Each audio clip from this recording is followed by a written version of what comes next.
السلام عليكم ورحمة الله وبركاته. اهلا بيكم معايا في فيديو جديد من وي. فيديو النهاردة ان شاء الله زي ما احنا شايفين هشرح معاكم طريقة عمل وحدة سداسية سهلة وبسيطة جدا لكن جميلة اوي في نفس الوقت لتكوين مفرش سرير او بطانية بيبي او شال مستطيل او كارديجان او بلوزة او شنطة او كوفية.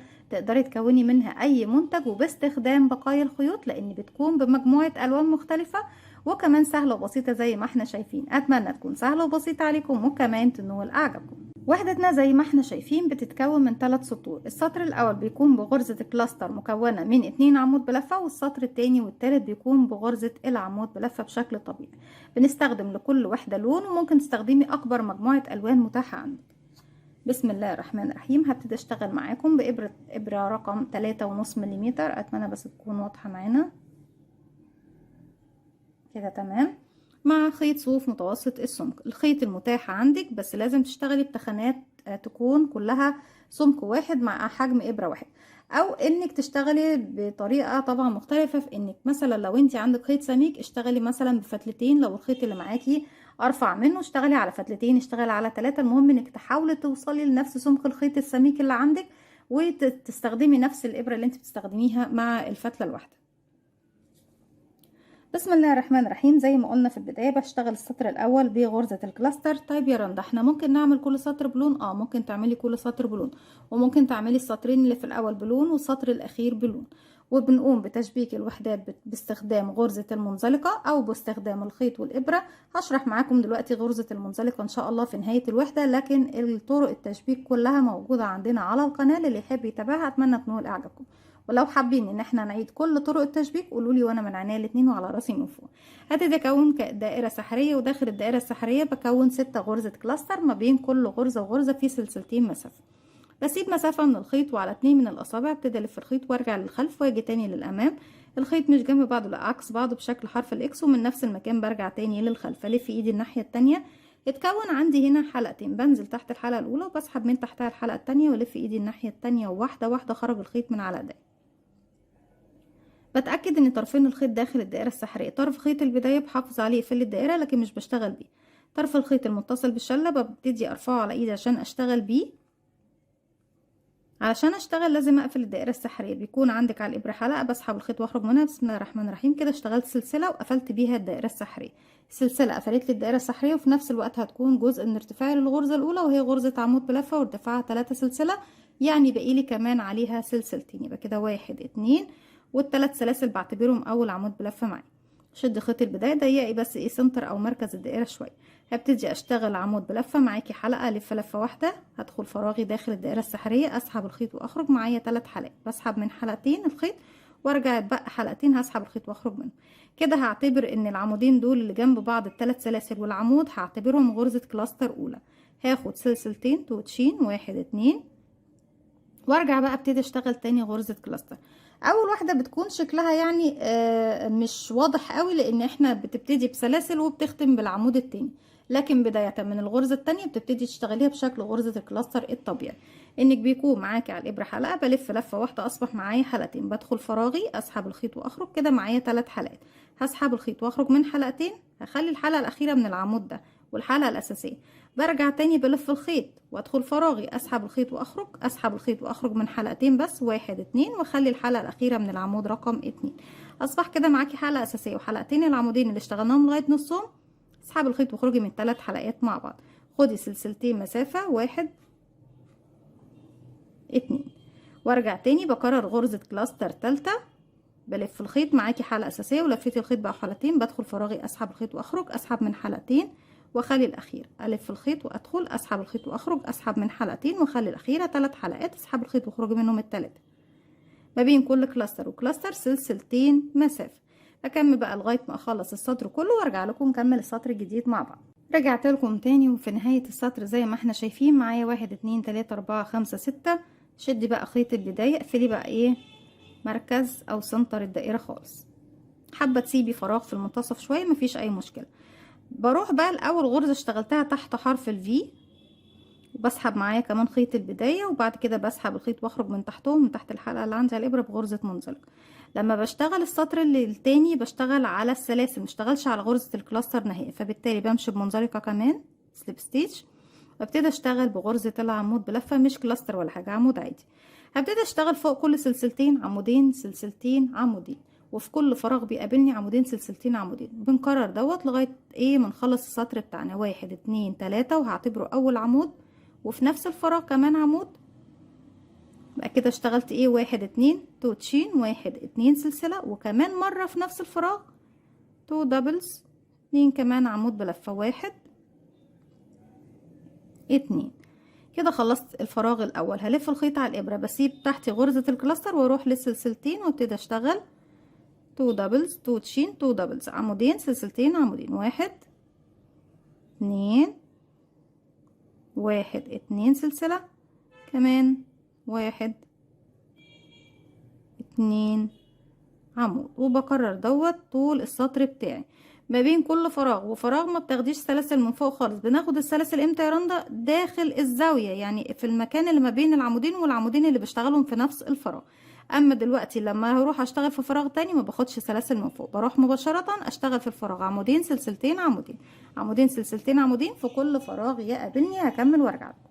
رجعت لكم تاني، وفي نهاية السطر زي ما احنا شايفين بروح لتالت سلسلة ارتفاع، بقفل فوقيها بغرزة منزلقة سليب ستيتش.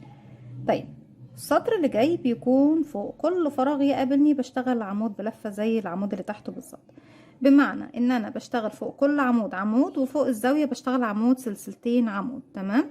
انا كده كده واقفة فوق الثلاث سلاسل اللي هما كانوا عندي عمود تحت، فوقيهم بردك 3 سلاسل، 1 2 3 زيهم بالظبط. واعتبر العمود ده فوق العمود ده اللي ايه من البداية، ده مكان خط البداية بتاعي. فوق العمود اللي بعده عمود بلفة زيه. طيب وصلنا للزاوية رندا اللي فيها سلسلتين. فوق السلسلتين بشتغل عمود، سلسلتين، عمود، 1 دبل، 2 تشين، 1 دبل، 1 2 عمود، سلسلتين، كمان في نفس الفراغ عمود. نرجع فوق الأربعة عمود، 4 عمود زيهم. في النهاية المجموعة بتكون 6 عمود بلفة، 1 2 3 4. طيب ايه هي المجموعة يا رندا؟ عشان البنات المبتدئات مش فاهمين بقول ايه. يعني بداية كل خط الأعمدة ده بيكون عندي هنا من أول الزاوية، باخد عمود من الزاوية دي وعمود من الزاوية دي، بقى عندي 1 2 3 4 5، ورقم 6 هو العمود اللي جاي اللي هيكون بداية الزاوية اللي جاي. عمود، بس نشتغله كويس، سلسلتين، 1 2 كمان عمود في نفس الفراغ. لكن العمود التاني بتحسب مع المجموعة اللي على اليسار. تمام يا بنات؟ يعني كل مجموعة بتاخد عمود من على الزاوية دي وعمود من الزاوية دي. خلاص هبتدي تاني بكرر فوق الأربعة عمود، 4 عمود، فوق الزاوية عمود، سلسلتين، عمود، وبكرر دوت لغاية ما بوصل لنهاية السطر. هخلص السطر بتاعي وارجع لكم نشبك مع بعض ونشوف شكل الوحدة بتاعتنا ايه في النهاية مع بعض. رجعت لكم تاني، وده شكل الوحدة في السطر الأخير زي ما احنا شايفين. هبتدي في ثالث سلسلة ارتفاع، بقفل بغرزة منزلقة سليب ستيتش بالشكل ده. طيب محتاجين نشبك بقى الوحدات مع بعضها. همشي بمنزلقة بس لغاية ما اوصل الزاوية. انا ببتدي ايه من عند الزوايا يا بنات عشان ابتدي الخط من اوله. قبل ما اروح للزاوية اللي جاية هجيب الوحدة اللي ابتدي اشبك بيها فيها اهي.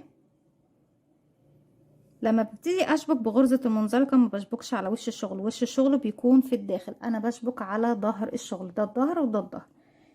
بضيف الوجهين على بعض وبيكون عندي هنا ده ظهر الوحدتين. بنزل بقى بمنزلقة اسحب الزاويتين مع بعض، برتفع سلسلة علشان اقدر بس ايه امشي بطريقة مرتاحة، ما يكونش الشغل معايا ضيق. طيب لما بنبتدي نشتغل، لو انا بشتغل على وش الشغل عندي حلقتين للغرزة، حلقة امامية وحلقة خلفية، فرونت لوب وباك لوب. تمام. وبردك هنا حلقة امامية وحلقة خلفية. طب انا لما بشتغل على ظهر الشغل بالنسبة للاتجاه ده، انا عندي دلوقتي دي الحلقة الامامية الفرونت لوب ودي الباك لوب. تمام. علشان ما تتلخبطوش بردك وانتوا ايه بتيجوا تشتغلوا. انا بشتغل على الاتجاه الشغل اللي انا فيه، بالنسبة لي حلقة امامية وحلقة خلفية للوش اللي انا فيه. طيب لما باجي اشتغل يا بنات بشتغل على الحلقة الامامية من الوحدة اللي قصادي. بصوا باخد الحلقة الامامية الفرونت لوب، اما الحلقة الخلفية اهي انا ما سحبتهاش، سايباها مرمية تحت. طيب بالنسبة للوحدة اللي خلفي دي اول عمود اهو، بسيب بقى الحلقة الامامية مش هشتغل فيها اهي، حلقة امامية بتركها بروح للباك لوب اخدها. يعني خدت فرونت لوب مع باك لوب، حلقة امامية وحلقة خلفية من الوحدة اللي ورايا. معاكي كده 3 حلقات على الابرة، اسحبي الخيط واخرجي منهم هما ال3. خلي خيطك مرتاح، يعني ما تخليش الخيط مشدود قوي كده وانت بتشبكي، عشان ما تكونش مدككه معاكي كده ومزنوقه ومش مفروده وحلوه. لا، خلي خيطك مرتاح. نبتدي الغرزه اللي بعدها، حلقه اماميه فرونت لوب مع الحلقه الخلفيه من الوحده اللي ورا، وبسحب بغرزه منزلقه. بكرر، بدخل في الحلقه الاماميه من هنا وبسيب الحلقه اللي وراها طبعا واقعه تحت، وبالنسبه للوحده اللي ورايا بسيب الحلقه الاماميه وبدخل في الخلفيه، يعني امامي مع خلفي، واسحب بمنزلقه، امامي مع خلفي وبسحب بمنزلقه لغايه ما بوصل لنهايه الزاويه بتاعتي. طيب احنا بنشبك دايما بلون من يعني من لون، يعني السطر الاخير للوحده التانية، فعشان كده بيكون انت طالما بتشبكي ما بين وحدتين وبنفس اللون اي وحده فيهم، فما بيكونش فيه اختلاف في التشبيك. وهنشوف وش الشغل دلوقتي. لما بنمشي بقى اخر حاجه وصلت لها هي الزاويه، بسحب بغرزه منزلقه وبقفل بسلسله زي ما احنا شايفين. يعني ظهر الشغل زي ما انتم شايفين بيكون عندي الشكل ده. في تداخل ما بين اللونين، يعني اللون الاصفر داخل في وسط اللون الازرق زي ما احنا شايفين، في جزء من البروز، مش الشكل طبعا ما بيكونش حلو قوي. طب تعالوا بقى نشوف وش الشغل قد ايه بيكون جميل ومميز، وخصوصا في ان الحلقات اللي احنا سبناها، الحلقة دي اللي انا كنت سايباها من هنا اهي، والحلقة اللي كنت سايباها من هنا، وخط التشبيك نفسه بما اننا كمان شغالين بلون من اللونين اللي احنا شغالين بيهم، فبالتالي مش واضح معايا اي حاجة. زي ما انتوا شايفين بيكون ده شكل التشبيك، شكل انسيابي ناعم جدا، مفيش اي بروز، مفيش اي لخبطة ولا كشكشة ولا اي حاجة. زي ما احنا شايفين انا بحب دايما التشبيك بالطريقة دي، الا اذا كنت محتاجة ان انا اعمل شكل بارز للاعلى، بستخدم غرزة الحشو في التشبيك او اي طبعا طريقة من الطرق اللي احنا موجودة عندنا على القناة. احنا قلنا في اكتر من 10 او 12 طريقة للتشبيك. لو تحبوا ترجعوهم قولولي بردك، لو حابين ان احنا نعيدهم قولولي وانا على راسي من فوق من عينيا الاتنين. بكده بكون وصلت لنهاية الفيديو بتاعنا النهاردة. اتمنى يكون سهل وبسيط عليكم وكمان ينول اعجابكم. ما تنسوش بقى فضلا ليس امرا، اذا عجبكم الفيديو تدعموني بلايك وشير وسبسكرايب، واستنوني فيديو جديد من وي. ما تنسوش كمان تفعلوا زرار الجرس يوصلكم مني كل جديد. السلام عليكم ورحمة الله وبركاته.